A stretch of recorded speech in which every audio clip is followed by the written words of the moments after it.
ایک شخص بڑی کشتی پر سوار ہوا جس پر سمندر میں سفر کیا جاتا تھا۔ وہ ان کے ساتھ قبیلہ لخم اور جذام کے 30 آدمی اور تھے۔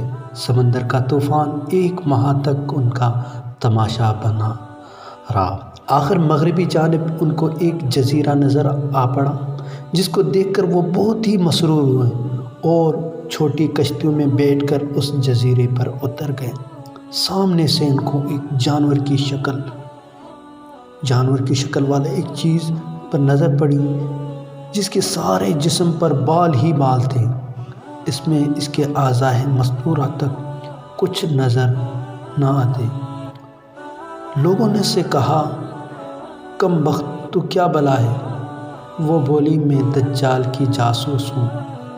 چلو اس کے گرجا چلو، وہاں ایک شخص ہے جس کو تمہارا بڑا انتظار لگ رہا ہے۔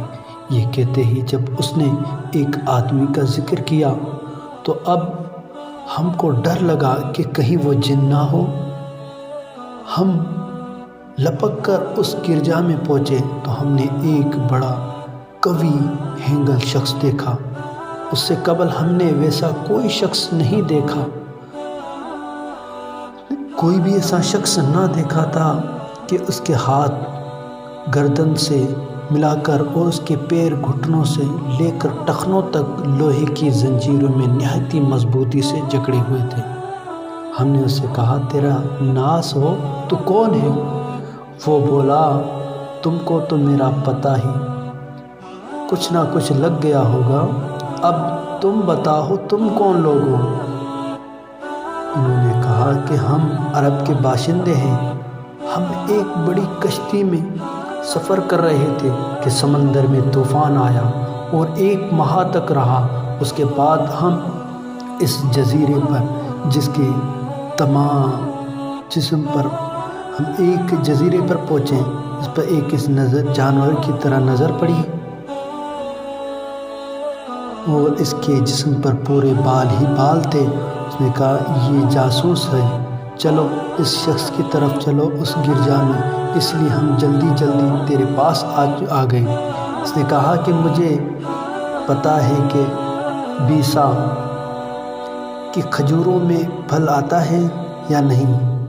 ہم نے کہا آتا ہے۔ اس نے کہا، وہ وقت قریب ہے جب اس میں پھل نہیں آئے۔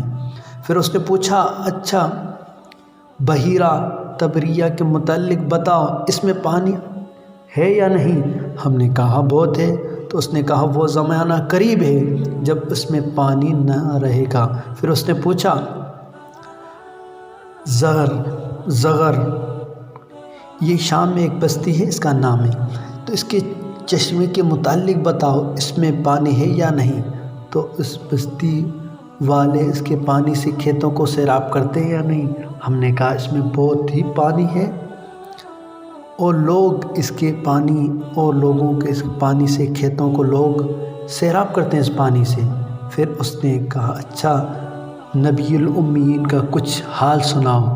ہم نے کہا، وہ مکہ سے ہجرت کر کے مدینہ تشریف لے آئے۔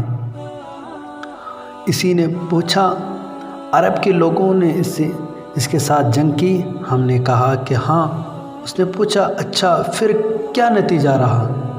ہم نے بتایا کہ وہ اپنے گرد و نواح پر تو غالب آ چکے ہیں اور لوگ ان کی اطاعت قبول کر چکے ہیں۔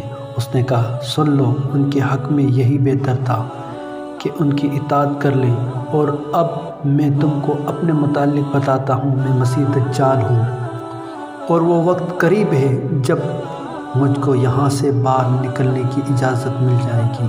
میں باہر نکل کر تمام زمینیں گھوموں گا اور 40 دن کے اندر کوئی بستی ایسی نہ رہ جائے گی جس میں داخل نہ ہو۔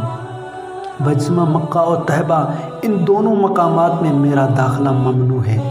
جب میں ان دونوں میں سے کسی ایک بستی پر داخل ہونے کا ارادہ کروں گا کہ میں اس میں داخل ہو جاؤں، تو اس وقت ایک فرشتہ ہاتھ میں ننگی تلوار لے کر سامنے سے آ کر مجھ کو داخل ہونے سے روکے گا، اور ان مقدس مقامات کی جتنی بھی جتنے بھی راستے ہیں ان سب پر فرشتے ہوں گے اور وہ ان کی حفاظت کریں گے۔ رسول اللہ صلی اللہ علیہ وسلم نے اپنی اس وقت جب یہ قصہ سناتے ہیں، رسول اللہ صلی اللہ علیہ وسلم نے اپنی لکڑی منبر پر مار کر فرمایا کہ وہ طیبہ ہے، یہ مدینہ ہے۔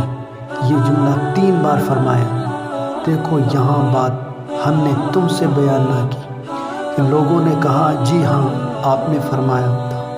اس کے بعد فرمایا دیکھو وہ بحر شام، بحر یمن، بلکہ مشرق کی جانب سے، اور اسی طرف ہاتھ سے اشارہ فرمایا کہ وہی۔ یہ حدیث شریف مسلم شریف جلد نمبر 2 صفحہ نمبر 404 میں ملے گی۔ قصہ باب قصہ سے جاسوس میں یہ قصہ بیان کرتے ہوئے دار تمیم داری نے فرمایا قصہ، یہ تمیم داری پہلے تو گرجا گھر میں تھے، پھر انہوں نے اسلام قبول کیا۔